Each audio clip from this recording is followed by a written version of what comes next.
ಜೋಪಾನ. ನಿಮ್ಮ ಮಕ್ಕಳು ಅಶ್ವಿನಿ ನಕ್ಷತ್ರ, ಭರಣಿ ನಕ್ಷತ್ರ, ಕೃತಿಕಾ ನಕ್ಷತ್ರ, ರೋಹಿಣಿ ನಕ್ಷತ್ರ, ಸದಭಿಷ ನಕ್ಷತ್ರ, ರೇವತಿ ನಕ್ಷತ್ರ, ಇವರೆಲ್ಲ ಏನು ಅಂತ ಅಪ್ಪಂದಿರು ಬಾಯಿ ಬಿಟ್ಕೊಂಡು ನಿದ್ದೆ ಮಾಡಿದ್ದಾರೆ ಅಂತ ಜ್ಯೋತಿಷಿಗಳ ಕೈಲಿ 7 ಜನ್ಮ ಎತ್ತಿದ್ರು ಈ ವಿಚಾರ ಹೇಳೋಕ್ಕಾಗತ್ತಾ ನೋಡೋಣ.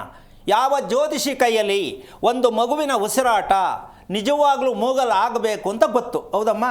ಬಾಯಿ ಬಿಟ್ಕೊಂಡು ಉಸಿರಾಡ್ತಾರಲ್ಲ, ಏನು ಮಾಡೋಣ? ಅದಕ್ಕೆ ಮದುವೆಯಾಗೋ ಹುಡುಗಿರಿಗೆ ಹೇಳಬಾರ್ದು, ಆದರೂ ಹೇಳ್ಬಿಡ್ತೀನಿ. ಮೊದಲು ಇಂಟರ್ವ್ಯೂ ಮಾಡಬೇಕಾದ್ರೆ ಗಣಕೂಟ ಅಲ್ಲ, ಬಾಯಿ ಬಿಟ್ಕೊಂಡು ನಿದ್ದೆ ಮಾಡಿದ್ರೆ ದಯವಿಟ್ಟು ಮಾಡ್ಕೋಬೇಡಿ. Love or arrange full fail. ಇದು ಕಿತ್ತೋಗಿರೋ ಜ್ಯೋತಿಷಿಗಳು ಗೊತ್ತಿಲ್ಲ, ಲವ್ ಮಾಡ್ತಾರಂತೆ. ಏನು ಮಣ್ಣು ಲವ್ ಮಾಡೋದು? ಗೊರಕೆ ಹೊಡೆಯೋನ ಜೊತೆ ಲವ್ ಮಾಡಿದ್ರೆ 3 ದಿನಕ್ಕೆ ಟಾಟಾ ಬಾಯ್. ಉಗ್ರವಾದಿ ಅವನು, ಕ್ರೂರಿ, ಅವಿವೇಕಿ, ಅಜ್ಞಾನಿ, ಬಾಯಿ ಬಿಟ್ಕೊಂಡು ನಿದ್ದೆ ಮಾಡೋರು. ಈಗ ಇಲ್ಲಿ ಶಾಸ್ತ್ರಗಳು ಏನು ಮಾಡೋಣ ಈಗ? ಹಾಂ, ಏನಮ್ಮ ಲವ್ ಮಾಡಿದ್ರೆ ಒಂಚೂರು ಕೇಳ್ತಾರೆ. ಯಾಕೆಂದರೆ ಮದುವೆ ಎಲ್ಲಿ ಮಾಡ್ಕೊಳ್ಳೋಣ ನೋಡಿ, ಅಪ್ಪ ಅಮ್ಮನ ಬಿಟ್ಬಿಟ್ಟಿರ್ತಾರೆ. ಮದುವೆ ಎಲ್ಲಿ ಮಾಡ್ಕೊಂಡು ಚೆನ್ನಾಗಿರ್ತೀವಿ ಅಂತ ಸ್ವಲ್ಪ ಭಯ ಇರುತ್ತಲ್ಲ, ಅವರು ಹೋಗಿ ಶಾಸ್ತ್ರ ಕೇಳ್ತಾರೆ. ಅಲ್ಲೂ ಹೋಗಿ ತಗೊಳಕತ್ತಾರೆ ಅವರು. ಇದು ಕೇಳೋದು ಬಿಟ್ಬಿಟ್ರೆ ನಾವು ನಿಜ ಚೆನ್ನಾಗಿರ್ತೀವಿ. ಜ್ಯೋತಿಷಿಗಳಿಗೆ ಊಟ ಮಾಡೋದು, ನೀರು ಕುಡಿಯೋದಲ್ಲ ಹೇಳ್ತಾರೆ ನಮ್ಮ, ಹೇಳ್ತಾರ ಶಾಸ್ತ್ರ ಹೇಳೋರು? ಹೇಳ್ತಾರ? ಗೊತ್ತೇ ಇಲ್ಲ ಕಮ್ಮಂಗಿಗಳಿಗೆ. ನಾವು ಅವ್ರ ಹತ್ರ ಶಾಸ್ತ್ರ ಕೇಳ್ತೀವಿ. ಯಾವ ದೇವಸ್ಥಾನ ತಾಲಿ ಕಟ್ಸ್ಕೊಂಡ್ರೆ ಸರಿ? ಇಲ್ಲಿ ಹೋಗ್ತಿರೋದೇ ಅಡ್ಡದಾರಿ.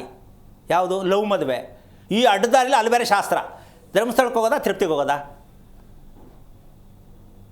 ಸರ್ಕಲಲ್ಲಿ ಮದುವೆ ಮಾಡ್ಕೊಳ್ರಿ, ತೊಂದರೆ ಇಲ್ಲ. ಸರ್ಕಲಲ್ಲಿ ನಿಂತಾವೆ ಕಟ್ಬಿಡೋದೆ ಅಷ್ಟೇ.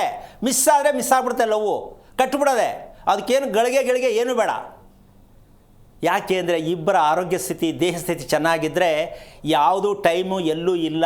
ಈ ಟೈಮ್ ಫಿಕ್ಸ್ ಮಾಡೇ ನಮ್ಮ ದೇಶ ಹಾಳಾಗಿರೋದು. ಶುಭ ಮುಹೂರ್ತ ಅಂತ ಹೇಳ್ತಾರಲ್ಲ ಕಮಂಗಿಗಳಿಗೆ, ನಾನು ಕೇಳ್ತೀನಿ, ಯಾವನ ಕೈಲಾರು ಶುಭ ಮುಹೂರ್ತದ ಅರ್ಥ ಹೇಳಿ ಸಾಕು. ಶುಭ ಅಂದರೆ ಏನು ಹೇಳ್ಬೋದಮ್ಮ? ಶುಭ ಮುಹೂರ್ತ ಅಂತ ಅವ್ರು ಬರೀತಾರೆ. ಅವ್ರ ಪೆನ್ನು ಪೇಪರ್ ಬರೆದಿರೋದು ಅವರು, ನಮಗಲ್ಲ ಅದು, ಅಲ್ವಾ? ಹುಡುಗ ಹುಡುಗಿಗೆ ಶುಭ ಮುಹೂರ್ತ ಅಂದರೆ ಯಾವುದು? ಬೆಳಿಗ್ಗೆ ಖುಷಿಯಾಗಿ ಕರೆಕ್ಟ್ ಟೈಮ್ಗೆ ಎಚ್ಚರಿಕೆ. ಮುಂಜಾನೆಯಲ್ಲಿ ಯಾರು ಎಚ್ಚರಿಕೆಯಿಂದ ಎದ್ದಿರ್ತಾರೋ, ಖುಷಿಯಾಗಿ ಹಾಸಿಗೆಯಿಂದ ಹಬ್ಬ ಖುಷಿಯಾಗಿದ್ದೀನಿ, ಇವತ್ತು ಒಳ್ಳೆ ನಿದ್ದೆ ಮಾಡಿದ್ದೀನಿ ಅಂತ ಹೇಳ್ತಾರೋ ಅದೇ ಶುಭ ಮುಹೂರ್ತ. ಹೆಣ್ಣು ಗಂಡಿಗೆ ಸುಳ್ಳಾಗಿ ಶುಭ ಮುಹೂರ್ತ 10:20ರಿಂದ 10:30, 9ರಿಂದ 9:20, 12 ಗಂಟೆ 4 ನಿಮಿಷ. ಏನ್ರಿ, ಏನು ಸುಳ್ಳು ಹೇಳೋಕ್ಕೆ ಇಷ್ಟೊಂದು ಸುಳ್ಳು ಹೇಳೋದ? ಈ ಮುಹೂರ್ತ ಇರೋದು ನಿದ್ದೆಯಲ್ಲಿ. ನಿದ್ದೆನೇ ಬರದೇ ಇರೋ ಗಂಡ ಹೆಂಡತಿ ಹೊಟ್ಟೆಲಿ ಹುಟ್ಟೋ ಮಕ್ಕಳಿಗೆ ಅವಕ್ಕೂ ನಿದ್ದೆ ಬರಲ್ಲ. ಇಷ್ಟು ವಿಚಾರನ ಈಗೆಲ್ಲ ತಿಳ್ಕೊಂಡಿದ್ದೀರಾ ಅಂದರೆ ಯಾಕೆ ಇಷ್ಟೊಂದು ನಾನು ಸ್ವಲ್ಪ ತೀಕ್ಷ್ಣವಾಗಿ ಹೇಳಬೇಕಾಗತ್ತೆ ಅಂದರೆ, ಪ್ರಶ್ನೆಯಲ್ಲೇ ಮುಳುಗಿದ್ದೀವಿ ಹೊರತು ಉತ್ತರ ಸಿಕ್ಕೇ ಇಲ್ಲ. ಆ ಕಾರಣದಿಂದಾಗಿ ನೀರನ್ನು ಕುಡಿತಕ್ಕಂಥದ್ದು, ನಿದ್ದೆಯನ್ನು ಮಾಡ್ತಕ್ಕಂಥ ವಿಚಾರನೇ ನಮಗೆ ಗೊತ್ತಿಲ್ಲ ಅಂದಮೇಲೆ ನಮ್ಮ ಬದುಕಿಗೆ ಮೌಲ್ಯ ಇದೆಯಾ? ಹಣ ಇದೆ, ಶ್ರೀಮಂತಿಗೆ ಇದೆ, ಬಿಲ್ಡಿಂಗ್ ಇದೆ, ಒಳ್ಳೆ ಕೆಲಸ ಇದೆ.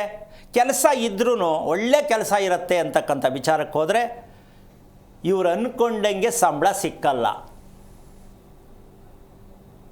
ಯಾಕೆ ಅಂದರೆ ಎಲ್ಲಿ ಮಾಡೋದೀಗ, ಏನು ಮಾಡೋದೀಗ? ಓದಿದ್ದಾಯಿತು, ಕೆಲಸ ನೀನು ಅಂದ್ಕೊಂಡು ಕೆಲಸ ಸಿಕ್ಕಲ್ಲ, ಯಾವುದೋ ಒಂದು ಸಿಕ್ಕತ್ತೆ, ಕಾಲ ಕಳಿ. ಮತ್ತು ಯಾಕೆ ಓದಿದೆ?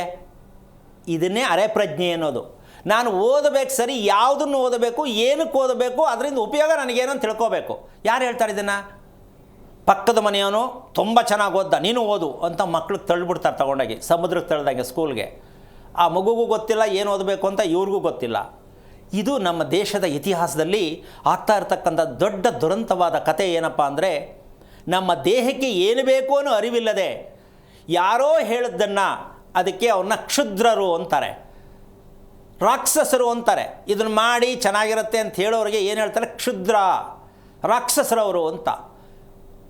ಯಾರೇ ಆಗಲಿ, ಯಾವುದೇ ವಿದ್ಯೆಯನ್ನು ನೀವು ಬಲಗಡೆಯ ಉಸಿರಾಟವನ್ನು ಗಮನಿಸಿ ಎಡಗಡೆಯಿಂದ ಉಸಿರಾಟವನ್ನು ಸೇರಿಸಿ ಅಂತ ಹೇಳುವಂಥ ಟೀಚರ್ ಇರ್ತಾರೆ ಅಂತ ಇಟ್ಕೊಳ್ಳೋಣ, ಹೆಸರು ಹೇಳೋದು ಬೇಡ.